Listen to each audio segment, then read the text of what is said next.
Bismillahirrahmanirrahim. Innal hamdalillah wassalatu wassalamu ala man la nabiyya ba'dah. Asyhadu an la ilaha illallah wahdahu la syarikalah wa asyhadu anna Muhammadan abduhu wa rasuluh sallallahu alaihi wa ala alihi wa sahbihi ajma'in. Amma ba'd. Ma'asyiral muslimin rahimani rahimakumullah. Kita masih membahas tentang muqaddimah dari kitab Ta'dzimul Ilmi. Dan kita sebutkan pada pertemuan yang lalu tentang beberapa fawaid dari yang kita ambil dari perkataan penulis, ya, bahwasannya seorang guru harus punya kasih sayang dan seorang murid harus punya sifat menghormati dan memuliakan, menyayangi gurunya, karena dengan demikian ilmu itu akan mudah diserap oleh sang murid. Kemudian pada kali ini kita menyebutkan tentang ta'dzimul ilmi fi qulubi at-tullab. Itu bagaimana kita menanamkan pengagungan sebuah ilmu dalam diri seorang siswa. Jadi ilmu itu akan diserap kalau siswa itu merasa butuh. Ilmu itu akan diserap kalau siswa itu memang cinta dengan ilmu. Maka beliau mengatakan wa'a wa nusyai'in alal wusul ila i'zamil ilmi wa ijlali, dan sesuatu yang paling membantu untuk bisa sampai pada derajat i'zamil ilmi, itu memuliakan, mengagungkan ilmu, wa ijlali, yaitu ma'rifatu ma'aqidi ta'zimi, itu mengenal poin-poin cara mengagungkan ilmu. Wahiyal usul al-jami'ah, dan ini adalah kaidah umum. Al-muhaqqiqah li'azamatil ilmi fil qalbi, yang bisa mewujudkan perasaan mengagungkan ilmu dalam hati. Faman akhadha biha kana mu'azziman lil ilmi mujillan lahu. Maka barang siapa yang bisa mengamalkan, mengambil, ya, pembahasan-pembahasan bab, ikatan-ikatan yang akan disebutkan oleh penulis, berarti itu telah mengagungkan ilmu, memuliakan ilmu. Wa man dhayya'aha, dan barang siapa yang menyia-nyiakan, fali nafsihi adha, maka sesungguhnya dia telah menyia-nyiakan dirinya sendiri, bukan menyia-nyiakan ilmu. Wali hawahu ato, dan barang siapa yang menyia-nyiakan dan tidak mengagungkan ilmu, berarti dia telah mengikuti, mentaati hawa nafsunya.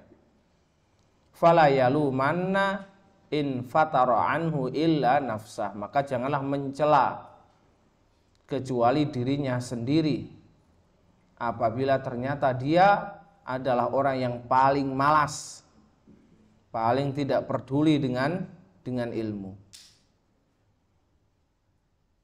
Wa man la yukrimul ilma la yukrimhul ilmu, sebagaimana disebutkan dalam sebuah pepatah di antara para ulama, di antara tulabul ilmi, barang siapa yang tidak memuliakan ilmu, maka ilmu tidak akan memuliakan dia.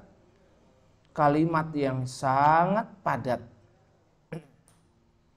Seseorang menuntut ilmu itu untuk mendapatkan kemuliaan di dunia dan di akhirat. Dan ini yang disebutkan dalam keutamaan-keutamaan ilmu, untuk naik derajatnya. Ya, Allah menyebutkan yarfa'illahu alladhina amanu minkum walladhina utul ilma darajat. Jadi menuntut ilmu, belajar itu harusnya naik derajatnya, berubah akhlaknya, berubah adabnya, berubah tingkah lakunya, Karena ilmu, salah satu bentuk memuliakan ilmu adalah mengamalkan. Nanti akan kita bahas pada babnya tersendiri. Maka barang siapa yang tidak memuliakan ilmu, ilmu itu tidak akan memuliakan dia.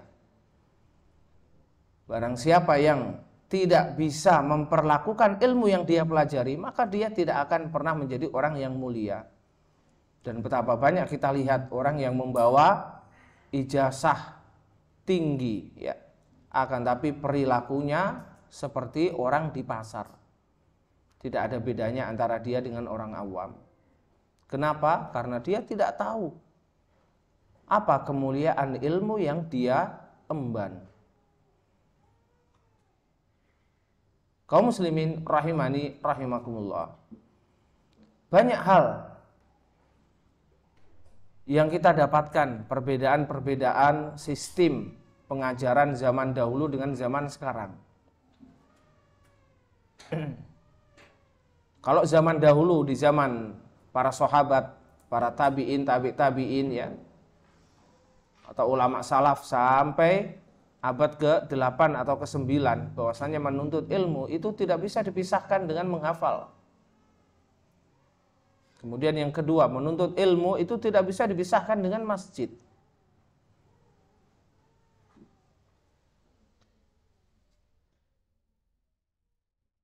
Kemudian yang ketiga, menuntut ilmu itu tidak bisa dipisahkan dengan rihlah.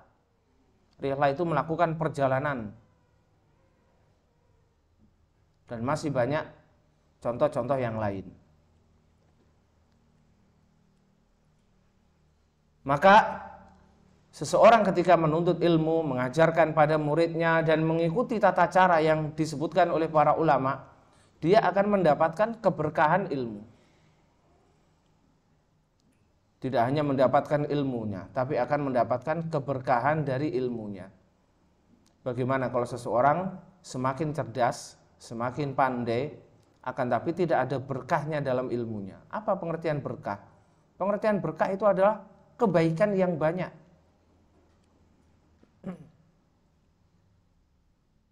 Dia tidak mendapatkan kebaikan dari ilmunya, orang lain juga tidak mendapatkan kebaikan dari ilmunya. Ini mungkin salah satunya apa? Dia tidak memuliakan ilmu yang dia pelajari. Maka hilang keberkahannya, hilang kebaikannya.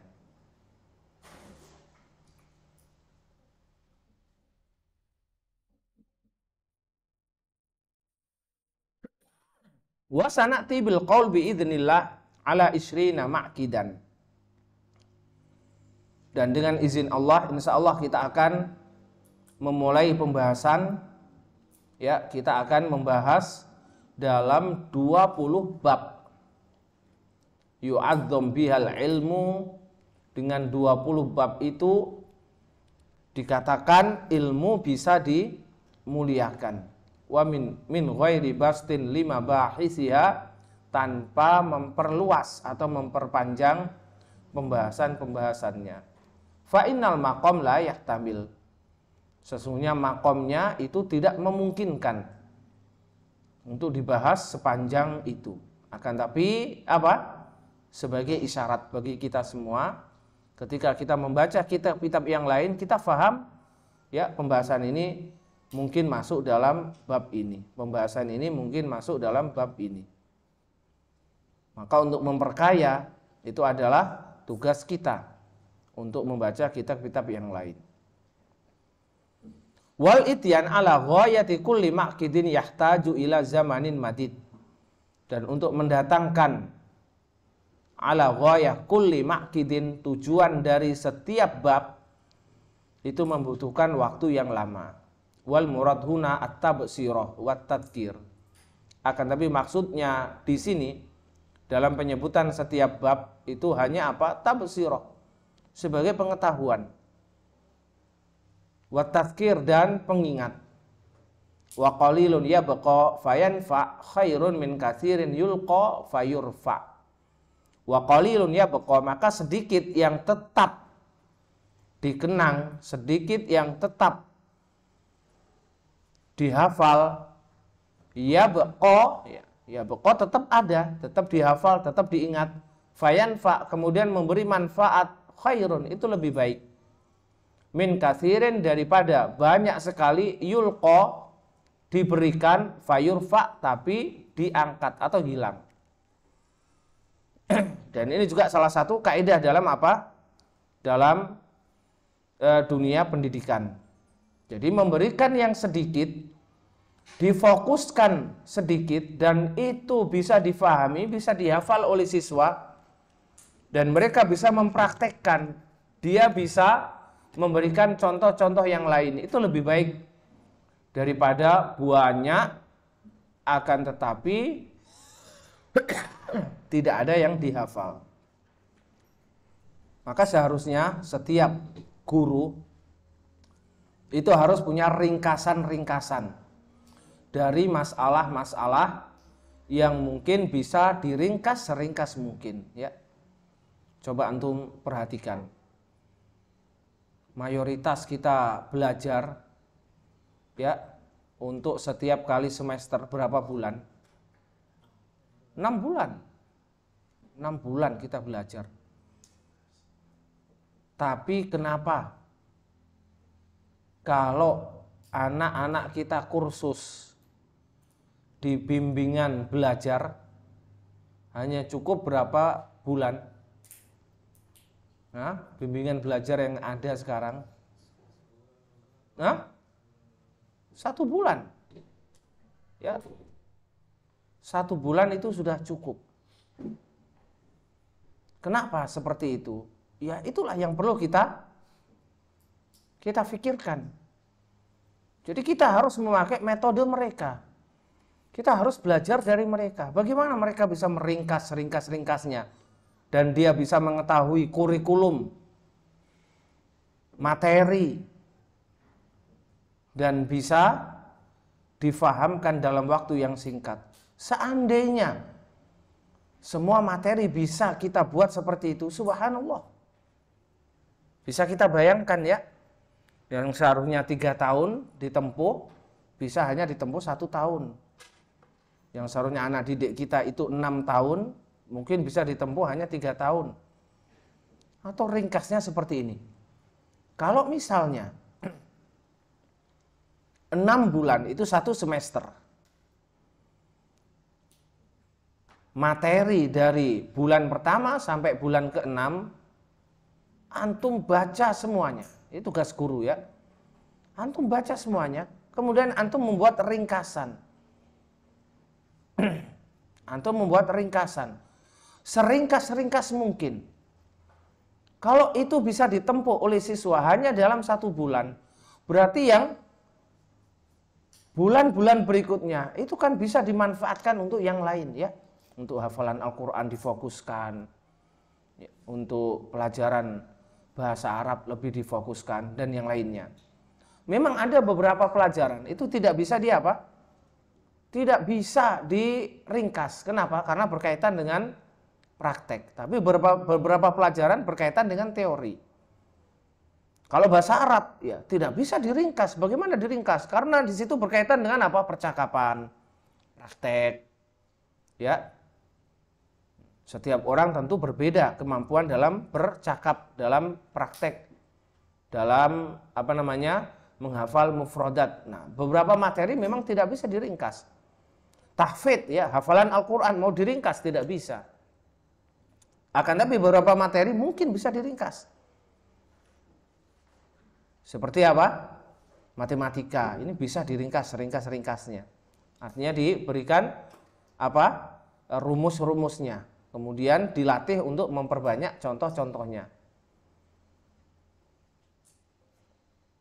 Mungkin masalah fikih, diringkas seringkas-ringkasnya. Mungkin anak-anak belum waktunya belajar dalil, ya, dibuat dalam bentuk matan.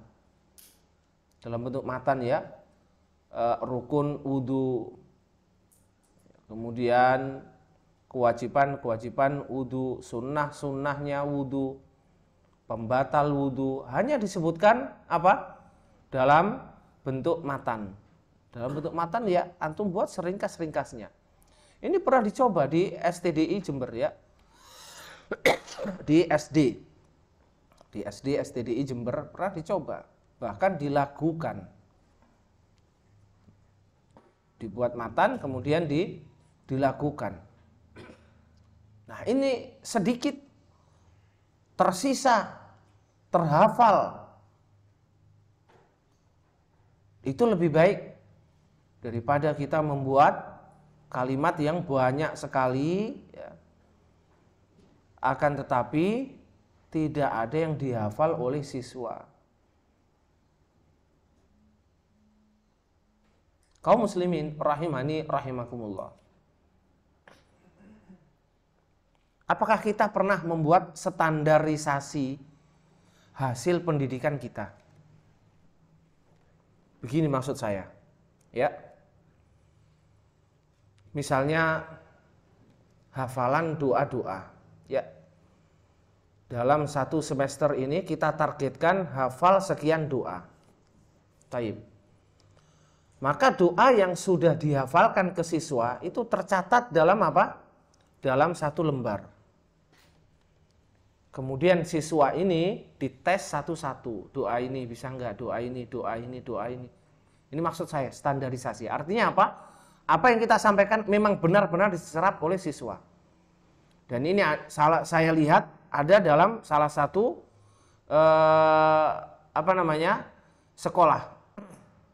Jadi orang tuanya bisa mengecek kemampuan dari anaknya. Ini loh yang didapatkan dari sekolah kita. Silakan dicek. Dan orang tua juga diberi tugas. Untuk apa? Untuk mengajak anaknya murojaah. Secara tidak langsung kita mendidik anak juga mendidik orang tua. Coba ini dipraktekkan. Satu pelajaran saja dulu. Ada pelajaran doa. Di SD ada pelajaran doa. Hah? Pelajaran apa? Yang kira-kira bisa kita praktekkan? Hah? Ya, yang lebih menjurus. Pelajaran apa? Hadis. Taib, ya. Coba sekarang yang pegang pelajaran hadis. Saya ingin ini langsung dipraktekkan. Karena kita masuk dalam dunia pendidikan, ya. Semuanya ini guru-guru. Jadi kita harus langsung ada praktek nyatanya. Sudah, dua saja saya minta, hadis sama bahasa Arab. Bahasa Arab itu adalah mufrodat. Jadi seorang guru harus menulis seluruh mufrodat yang pernah dia ajarkan. Apa saja mufrodat itu. Kemudian mufrodat ini akan ditanyakan kepada sang anak. Apa bahasa Arabnya ini? Apa bahasa Arabnya ini? Ini dasar saja. Dan itu lembaran ini nanti diserahkan ke siapa? Ke orang tua siswa. Dan orang tua siswa itu yang punya kewajiban untuk mengecek kemampuan anaknya di rumah. Ya paling tidak habis maghrib, habis isya, ya suruh duduk di ruang tamu bersama anaknya, orang tuanya suruh ngecek. Walaupun tidak semuanya, ya mungkin ada berapa lembar, 3 lembar mufrodat. Ya paling tidak suruh ngecek lembar pertama berapa, lembar kedua berapa. Kita tahu orang tua kadang-kadang sibuk sekali. Kalau dia mau ngecek semuanya, Masya Allah. Itu yang seharusnya kita lakukan. Dengan demikian kita ya bisa memperlihatkan kepada orang tua, ini loh anak Anda memang benar-benar mendapatkan pendidikan yang sudah kita ajarkan di kelas. Benar. Jadi kalau orang pesan nasi, ya bisa dilihat nasi ini lauknya apa, sayurnya apa, rasanya seperti apa. Tapi kan masalahnya ini pendidikan, ya jasa. Kita tidak bisa memastikan. Cara memastikan ya seperti ini. Kemarin yang hafal apa? Tuhfatul Atfal. Benar dari sekolah kita. Ya itu. Saya mau seperti itu. Jadi benar-benar dicek, lah ini loh diperlihatkan, ini hafal. Sudah. Jadi kita fokuskan ke hadis, kemudian ke bahasa Arab. Dari sekarang harus guru punya apa? Punya tugas untuk mencatat seluruh mufrodat. Sebenarnya ada 3 ya. Nanti mufrodat, kemudian percakapan-percakapan itu juga harus diajarkan ke siswa. Karena percakapan itu hasil yang dilihat oleh siapa? Orang tua. Dan hasil yang dilihat oleh apa? Oleh sekolah lain. Jadi walaupun Anda mengajarkan bahasa Arab, sudah sekian kitab, anak tidak bisa bicara, itu orang belum melihat kualitas. Maka difokuskan pada hafalan mufradat dan percakapan. Percakapan sehari-hari ya, itu harus difokuskan, harus dihafalkan. Dan itu dicatat dalam lembaran-lembaran sendiri. Jangan dikatakan itu dari kitab ini, buka halaman ini. Itu kadang-kadang siswa belum belum fokus. Tapi lembaran yang Anda buat itulah ya standar kualitas dari apa yang Anda ajarkan. Nanti di rumah orang tuanya tinggal ngecek. Ya. Kaifa haluk, apa jawabannya? Ya, min aina anta, apa jawabannya? Nah, diberitahukan kepada orang tua. Waalaikumsalam. Diberitahukan kepada orang tua bagaimana cara mengajak anak ini mengulangi pelajarannya. Bagaimana caranya? Seperti ini, seperti ini, seperti ini. Nah, ini ke depan nanti taklim wali murid ya akan kita arahkan ke sana. Jadi ada sinkron antara pendidikan di sekolah dengan di rumah. Kita mengajar anaknya dan juga kita ingin mengajar orang tuanya. Taib. Maka ilmu apapun yang Anda ajarkan kepada siswa, kalau itu tidak membekas, maka tidak akan ada manfaatnya dan tidak ada kebaikannya. Maka ilmu itu ditanamkan agar benar-benar membekas dalam diri seseorang. Makanya para sahabat radhiyallahu anhum, mereka menghafal Al-Quran itu berapa ayat? 10 ayat. Mereka menghafal Al-Quran itu 10 ayat, 10 ayat. Dan tidak akan menambah 10 berikutnya hingga mereka hafal dan mereka amalkan.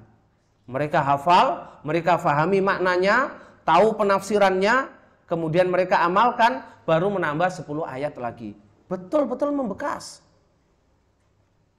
Maka mereka menjadi generasi terbaik.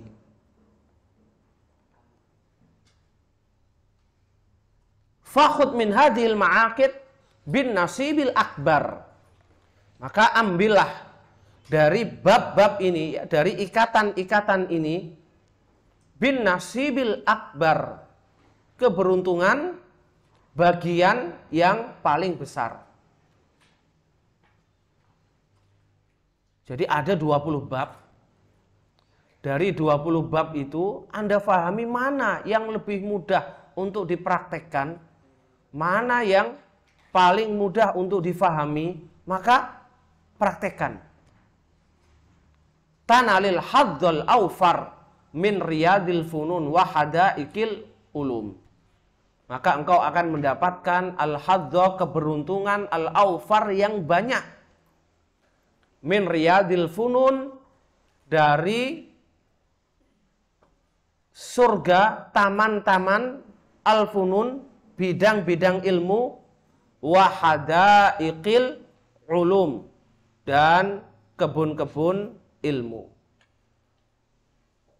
Wa iyyaka wal ikhlado ila maqalati qaumin hujibat qulubuhum wa dha'ufat nufusuhum. Dan hati-hatilah, jangan sampai engkau selalu, ikhlat artinya khulud abadi ya, di sini kita artikan selalu.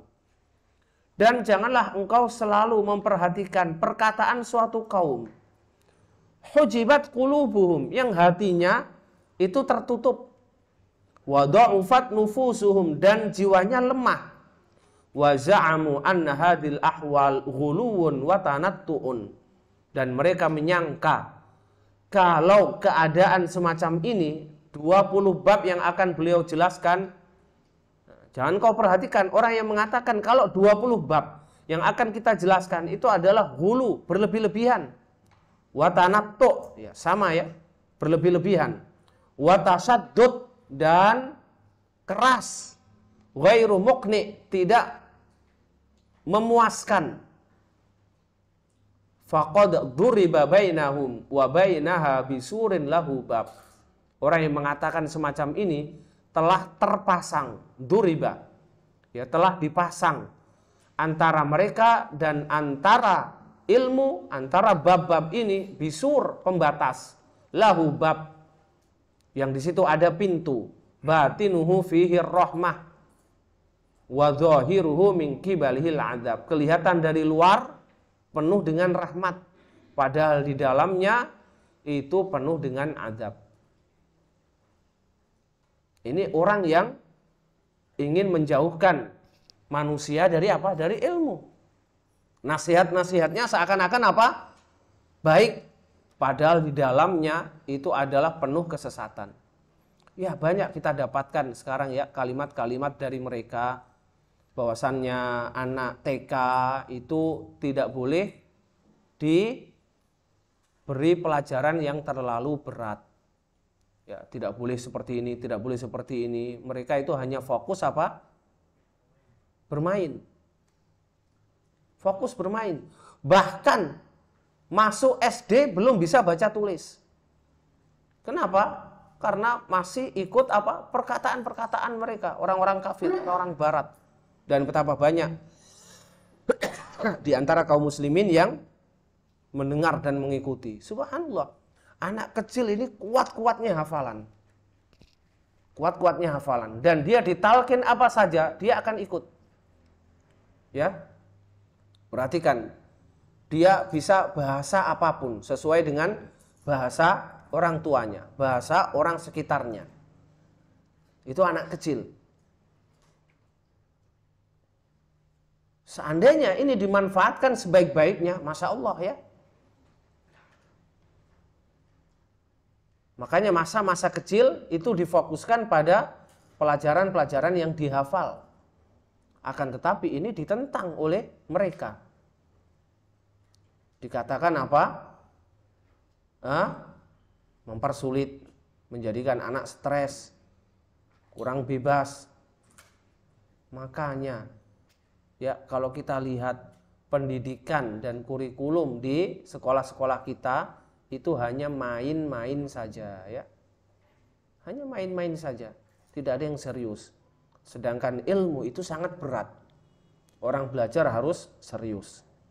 Demikian juga orang yang mengajar juga harus serius. Falaisa ma'aha ula ala da'wahum min adillati syar'i ma yusaddiquha. Ya. Jadi ma'aha, kita baca haula ya. Haula ala da'wahum, mereka yang mengaku-ngaku seperti itu, laisa, tidak memiliki min adillati syar'i, dalil-dalil agama, ma yusaddiquha, yang membenarkan pengakuannya. Jadi kita berbicara tentang apa? Ilmu agama. Kalau mereka berbicara seperti itu, mereka tidak punya dalil dari ilmu agama. Itu hanya pakai perasaan dan apa? Hasil penelitian orang-orang kafir. Wala min syawahidil aqdar ma yuwathiquha.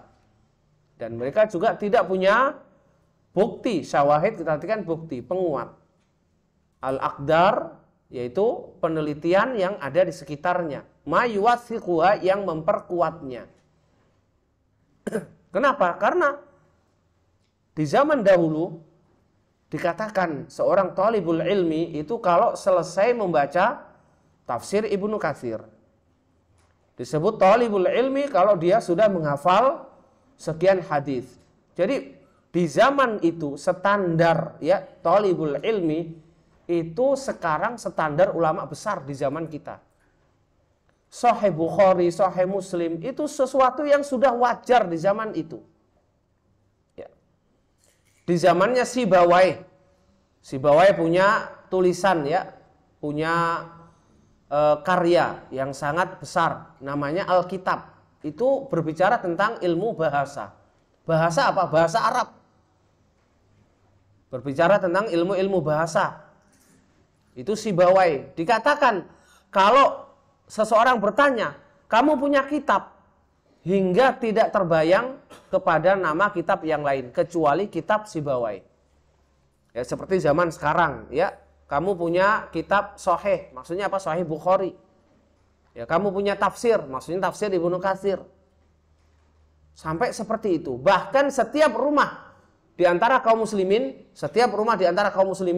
itu selalu menyimpan kitab Sibawai. Itu mengisyaratkan kepada kita bagaimana semangat mereka dalam mempelajari bahasa Arab, semangat mereka dalam belajar. Itu baru kitab bahasa, belum kitab-kitab yang lain.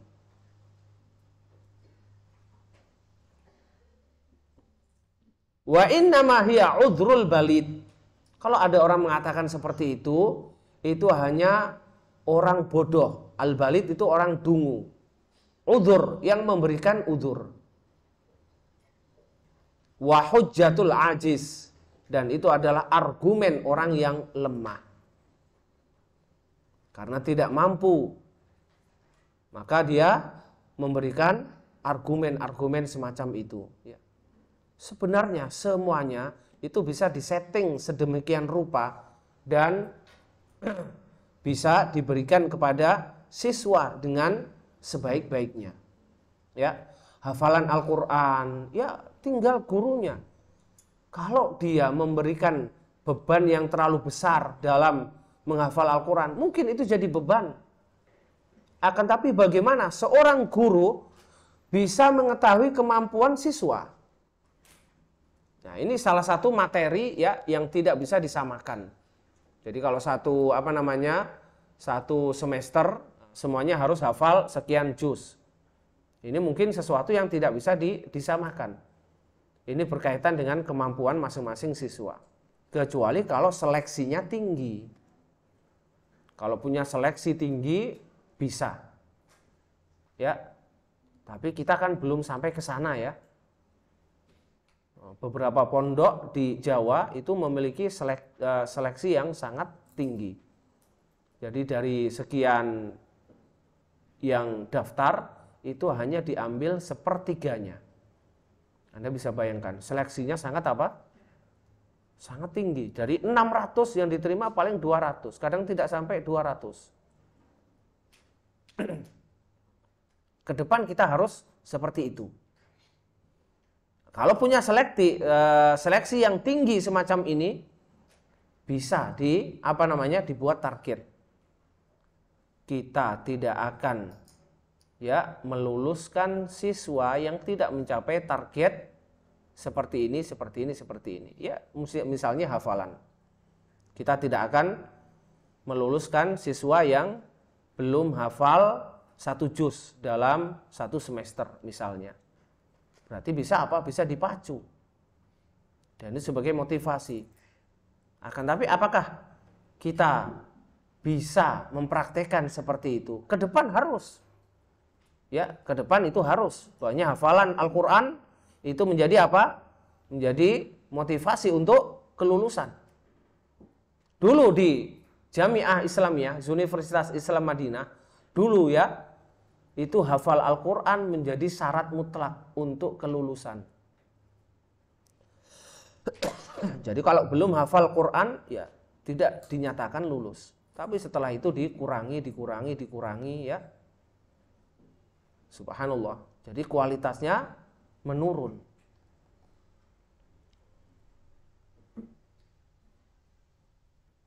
Taib. Maka beliau membantah, fa'ainal ghuluwu wat tanattu'u min syai'in al-wahyu syahiduhu warra'ilul awwalu salikuhu.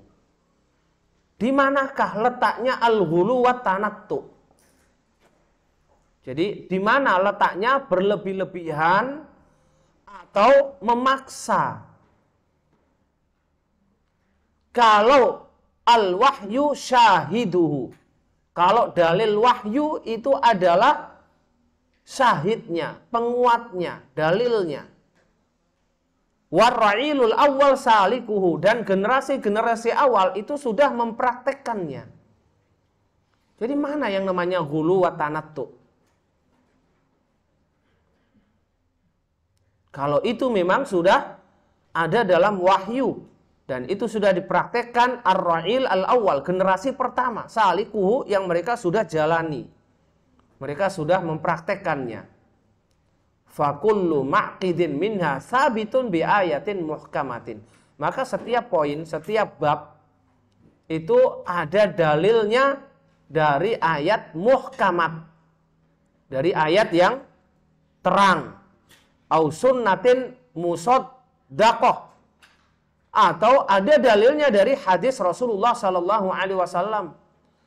Au asarin an khairil qurunil madiyah.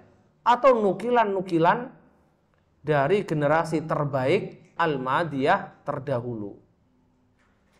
Jadi mana yang namanya tanatu? Kita ini ingin mencontoh keberhasilan umat terdahulu dalam pembelajaran, dalam menyampaikan ilmu, dalam mendidik, dalam mengkader generasi-generasi. Kita mencontoh mereka. Contohnya seperti apa? Seperti ini. Kemudian dikatakan, ini jangan berlebih-lebihan. Ini membuat siswa stres. Ini, maka kita katakan di mana letaknya? Kalau ini sudah dipraktekkan oleh generasi awal, ini sudah apa? Ada dalilnya dalam Al-Quran, ada dalilnya dalam hadis Nabi. Dan ini sudah apa? Sudah kelihatan kualitasnya di zaman itu. Kaum muslimin rahimani rahimakumullah. Sekarang kalau kita lihat, kita analisa, ulama yang hafal Sahih Bukhari sangat jarang. Ya. Ulama yang hafal Sahih Muslim sangat jarang atau mungkin tidak ada. Ulama yang hafal Kutubus Sittah, ya, Sahih Bukhari, Muslim, ditambah lagi dengan apa? Sunan Abu Dawud, Tirmidzi, Ibnu Majah, An-Nasai, atau Kutubu Sab'ah, ditambah lagi dengan apa? Ditambah lagi dengan Sunan Imam Ahmad, dan seterusnya. Kita belum dapat majelis-majelis seperti itu. Baru di Madinah. Di Madinah yang selalu konsekuensi Syekh Abdul Muhsin Al-Abbad. Ini menunjukkan bahwasannya dari segi keilmuan kita masih jauh dengan zaman-zaman para sahabat. Coba kita hitung, ya. Coba kita hitung. Kita belajar dari SD. Taruh dari SD, jangan TK. SD, SMP, SMA, kemudian S1, S2, S3. Itu berapa tahun? Ya. Sampai SMA 12 tahun. 12 ditambah S1 16 tambah S2 18, S3 sekarang 3 tahun ya. Iya. Berarti berapa? 21 tahun. Ya. 21 tahun. Seandainya ini betul-betul apa? Betul-betul dibuatkan kurikulum, harus selesai kitab ini, selesai kitab ini, dan ini harus dihafal. Ini benar, Syekhun Kabir. Jadi ulama besar. Akan tapi apa yang didapatkan dari orang-orang yang sudah mendapatkan gelar S3? Pendidikan di negara kita ya. Apa yang mereka dapatkan? Maka kita harus punya perencanaan ke sana ya. Kita harus punya perencanaan ke sana. Fa'in wasikta bisidqiha wa aqalta khubroha wa khobaroha fala taq'ud himmatuka bi khutbatil kasali wat tawani. Apabila wasikta bisidqiha, engkau yakin, wasiko itu percaya, bisidqiha dengan kebenaran, dengan kebenarannya. Ya, kebenaran setiap apa? Setiap poin yang didukung ayat, sunnah, dan nukilan-nukilan ulama salaf. Apabila engkau sudah percaya dengan kebenarannya dan engkau bisa memahami khubroha, yaitu intinya, wa khobaroha, dan kabarnya, fala taq'ud himmatuka, maka jangan sampai himmatuka, semangatmu, taqud, duduk berhenti. Bi khutbatil kasal wat tawani, dengan alasan atau dengan sebab al kasal, yaitu malas, wat tawani, dan apa? Menunda-nunda. Tasallala ilaiha wa hiya tujaljilu. Hadhihi ahwalu man madha min salafil ummah wa khairil wara. Fa aina tsara minas suraya. Ya.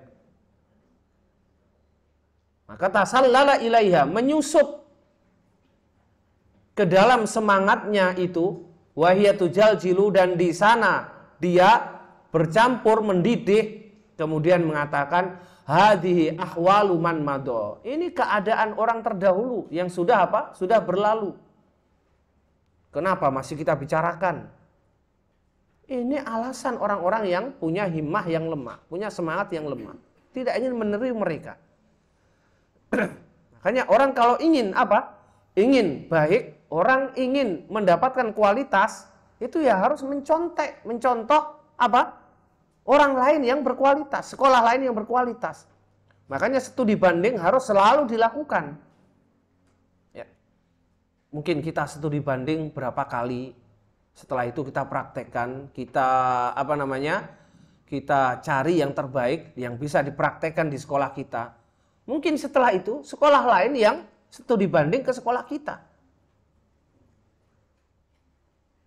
Jangan mengatakan hadi ahwalu man madha. Ini keadaan orang terdahulu. Min salafil ummah wa khairil wara. Dari ulama-ulama salaf, umat-umat salaf. Wa khairil wara, dan manusia yang terbaik. Fa aina tsara, ya, minas suraya. Maka di manakah as-sara minas suraya, dari bintang. As-sara ini mungkin tanah, ya. Di manakah tanah itu di antara bintang-bintang?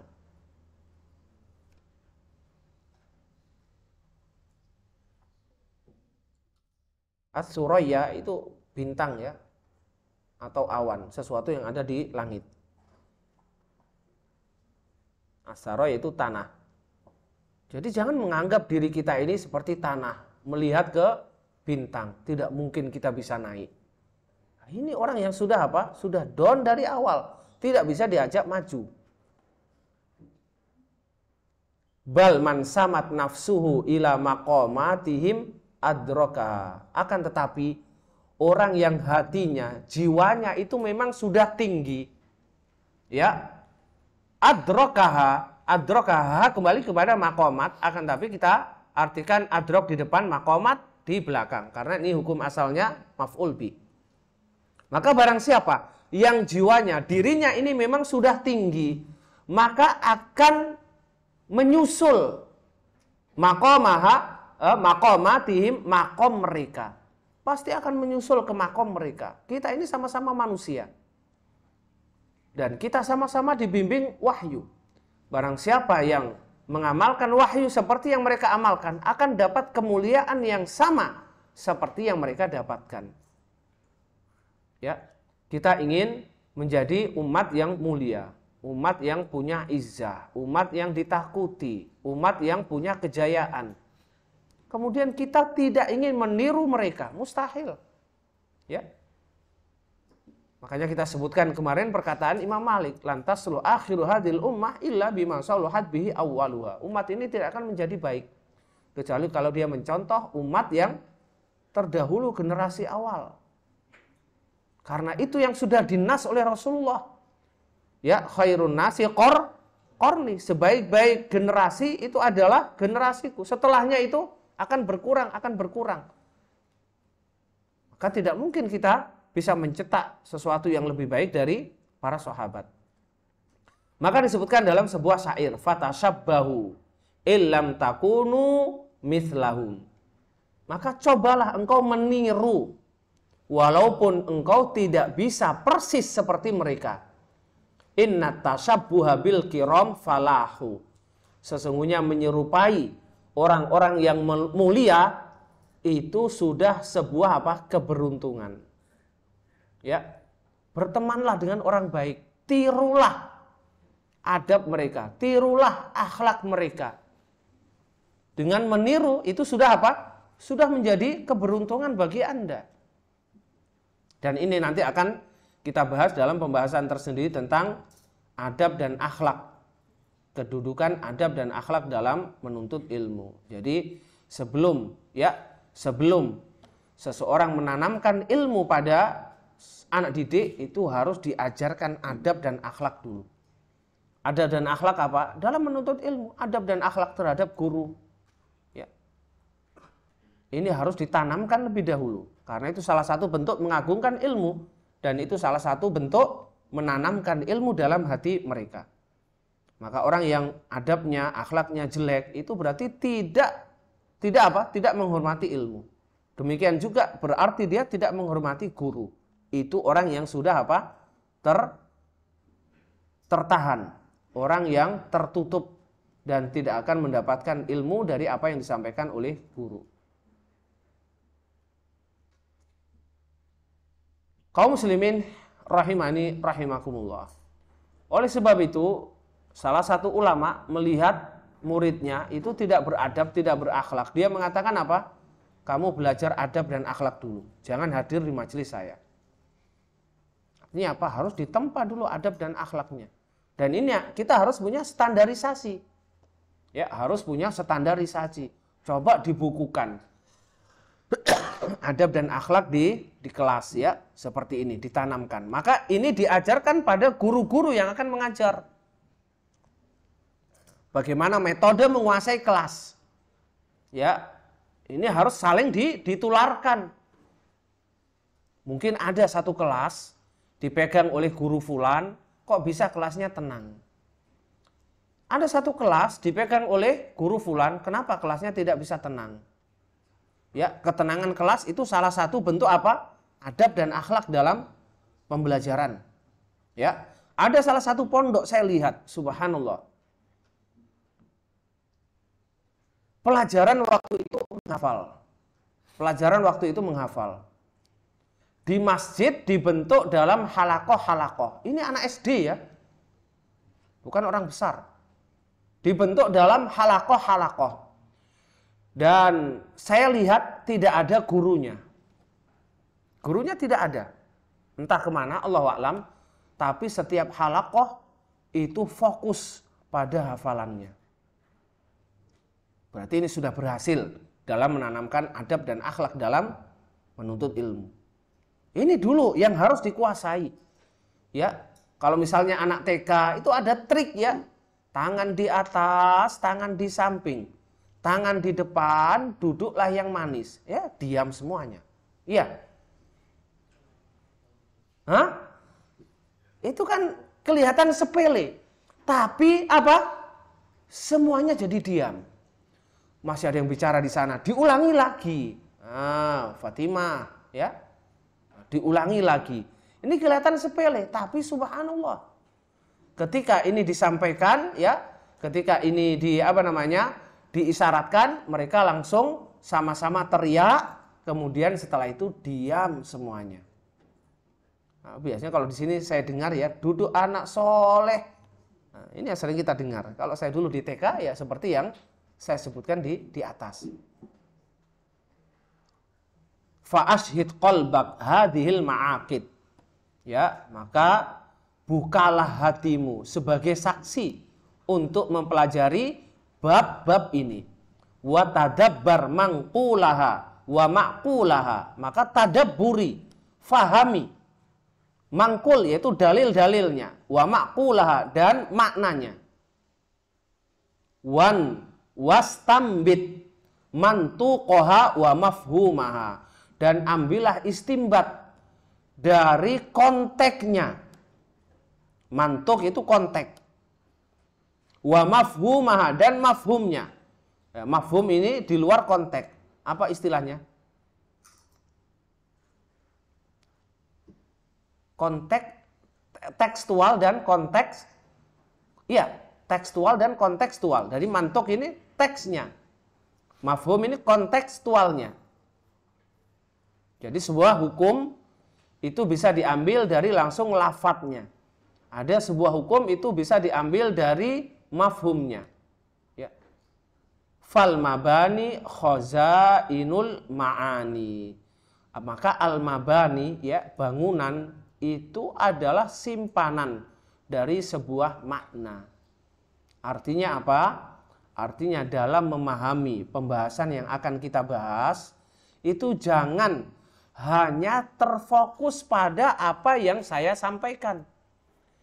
Akan tetapi praktekkan pada masalah-masalah atau problem-problem yang Anda hadapi dalam dunia pendidikan. Dan ini adalah salah satu yang harus dimiliki oleh seorang guru, ya. Jadi seorang guru tidak boleh dia mengajarkan itu hanya fokus pada kitab saja. Ya, kitab ini saja yang bisa mengajarkan. Tidak bisa memperkaya dan tidak bisa mengambil contoh dari masalah-masalah yang lain. Jadi harus ada pengembangan. Jadi yang akan beliau sampaikan ini sangat ringkas. Pengembangannya diserahkan kepada Anda. Ya. Maka seorang guru harus punya apa? Pengembangan dalam materi yang dia sampaikan, ya, dikembangkan seperti ini, ya, mungkin dengan contoh baru, mungkin dengan masalah baru, ya. Menanamkan tentang adab dan akhlak, bagaimana kalau ketemu orang tua, bagaimana kalau ketemu sama tetangga, bagaimana kalau ketemu sama guru, ya. Jadi ketika siswa ketemu dengan guru itu mengucapkan salam, ya, berjabat tangan, nah itu sudah adab akhlak, itu harus selalu ditanamkan, Jangan sampai ketemu gurunya cuek. Subhanallah, kalau sudah cuek di waktu sekarang, mungkin cuek nanti juga ketika besar.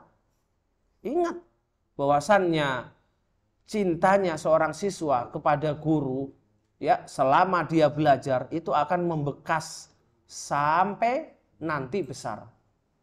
Itu akan membekas. Ketemu di jalanan, subhanallah ini guru saya dulu, ya.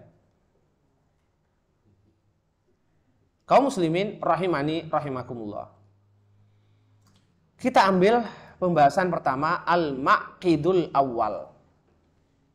Ya, bab pertama dari ta'dhimul ilmi adalah tadhiru wi'ail ilmi, yaitu membersihkan wadah dari ilmu itu. Wi'a yaitu bejana. Sebelum kita menyampaikan ilmu, ya, kita harus melihat dulu tempatnya. Seperti kita ingin memberikan apa? Makanan. Kita ingin bagi-bagi makanan. Sebelum makanan ini dibagi dengan wadah yang kita tentukan, kita lihat dulu piringnya bersih apa tidak. Jangan sampai kita membagikan makanan kepada orang lain, tempatnya kotor. Mereka tidak mau makan. Ya. Apa yang dimaksud dengan wi'aul ilmi, ya? Wadah dari ilmu itu maksudnya apa? Wahwal qalbu, yaitu hati. Fa inna likulli matlubin wi'aan. Sesungguhnya setiap sesuatu yang dicari oleh manusia itu ada tempatnya. Ya. Wa inna wi'al ilmi al qalbu, dan sesungguhnya tempatnya ilmu itu adalah hati. Wa wasahul wi'a yu'akkiru. Maka ketahuilah kotornya bejana, kotornya tempat ilmu, yu'akkiru, itu akan memperkeruh ilmu. Wa yughayyiru ma fihi, dan bisa merubah apa yang ada dalam ilmu itu. Seharusnya ilmu yang dia pelajari bermanfaat, malah bermudarat. Ya. Dikasih makanan seharusnya dia bisa kenyang, malah jadi lapar. Kenapa? Kenapa? Sakit perut, mencret. Kenapa? Karena sebabnya tempat yang dibagi-bagi makanan tidak bersih. Wa bihasabi taharatil qalbi yadkhuluhul ilmu. Maka sebatas apa hati seseorang itu bersih, sebatas itu pula ilmu yang akan masuk.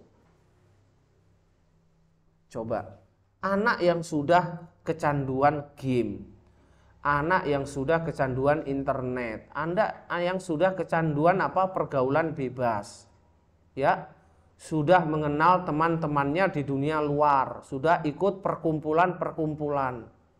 Ini paling susah untuk diberi ilmu. Ya, benar apa tidak? Ya, benar.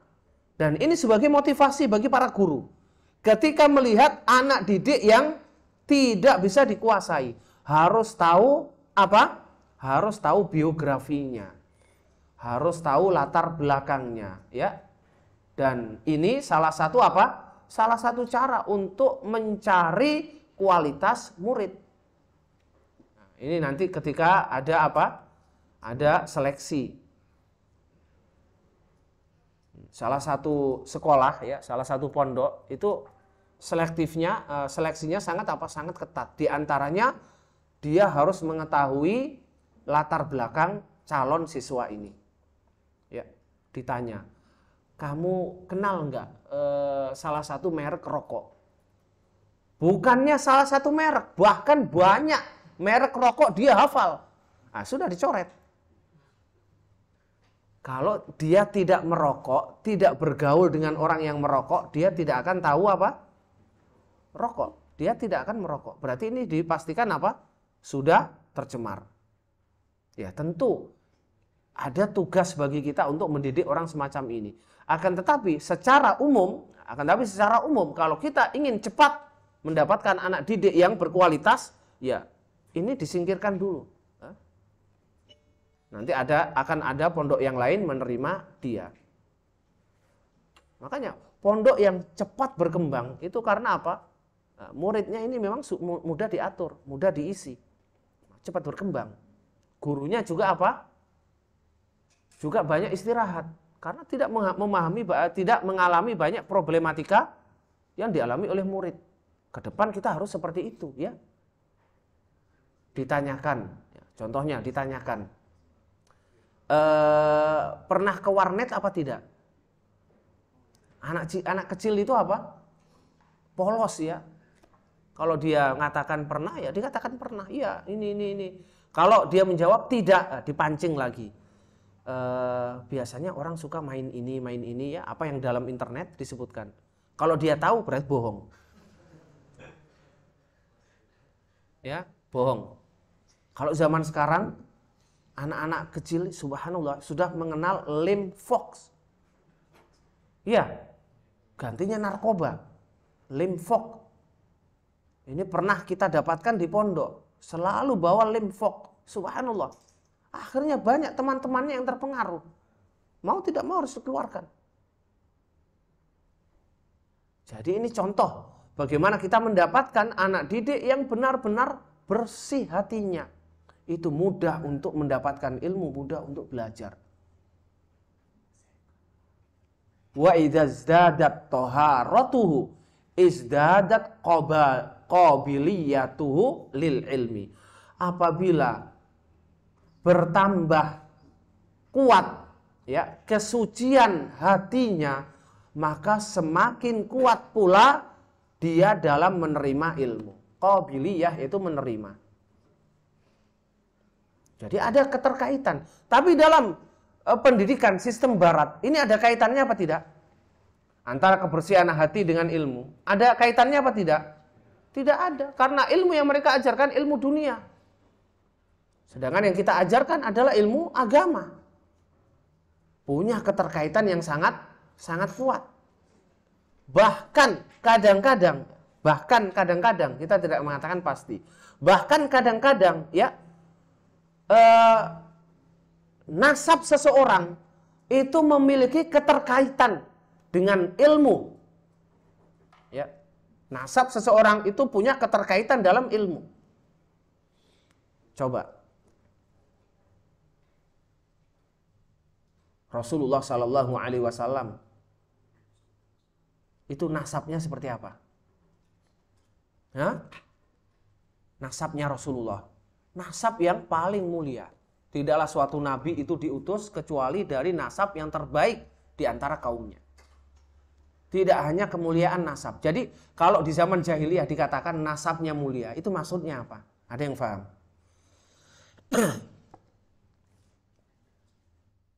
Hah? Lah? Bukan. Kalau dikatakan nasabnya mulia di zaman jahiliyah, itu maksudnya apa? Maksudnya tidak ada seorang pun di antara keluarganya, kakek-kakeknya, nenek moyangnya yang berzina. Faham? Hah? Makanya Rasulullah Shallallahu Alaihi Wasallam menyebutkan wulidtu min nikahin la min safahin. Saya ini dilahirkan dari pernikahan yang sah, bukan dari perzinaan. Ada keterkaitan. Rasulullah diangkat itu dari nasab yang terbaik. Dan ini diakui oleh siapa? Abu Sufyan ketika ditanya oleh Herakl, Raja Romawi.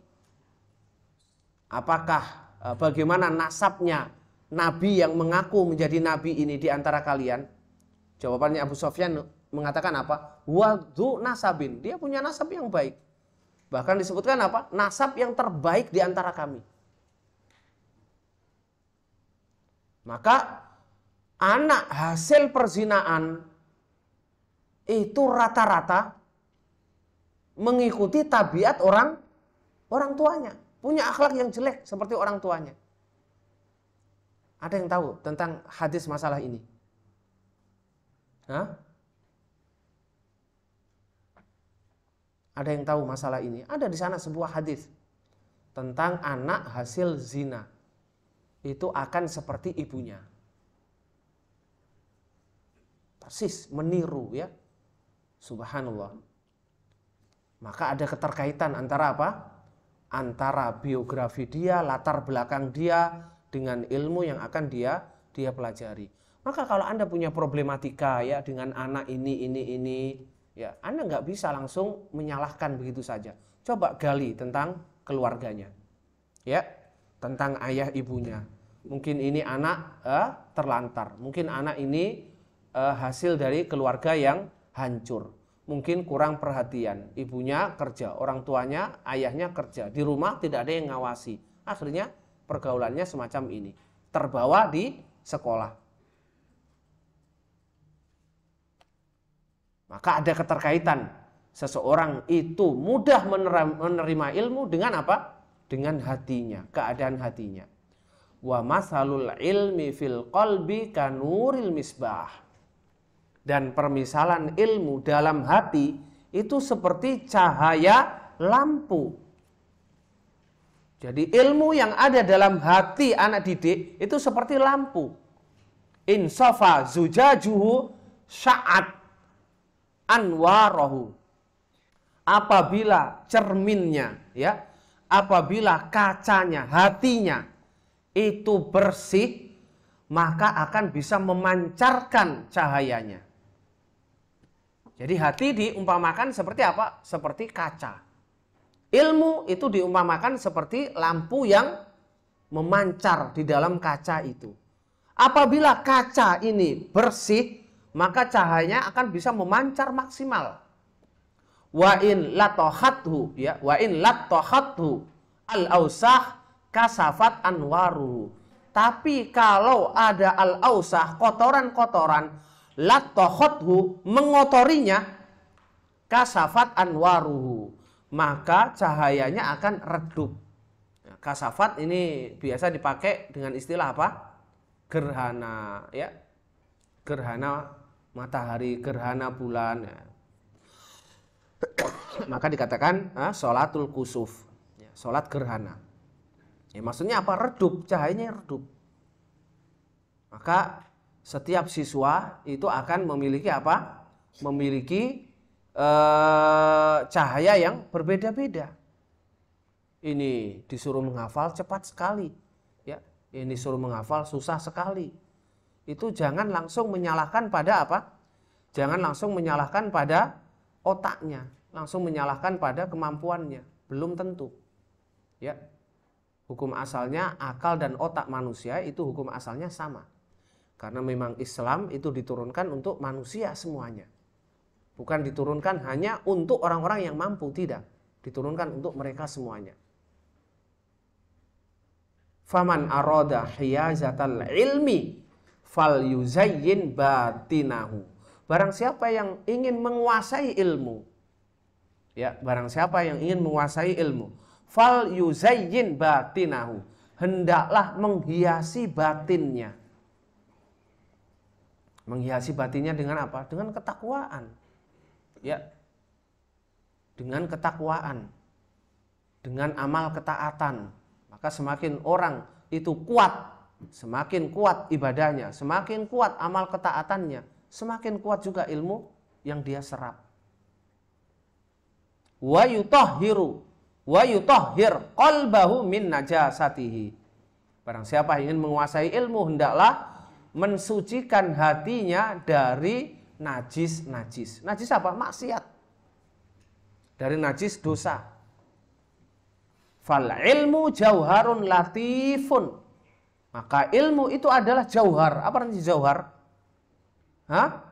Permata. Latifun, yang lembut.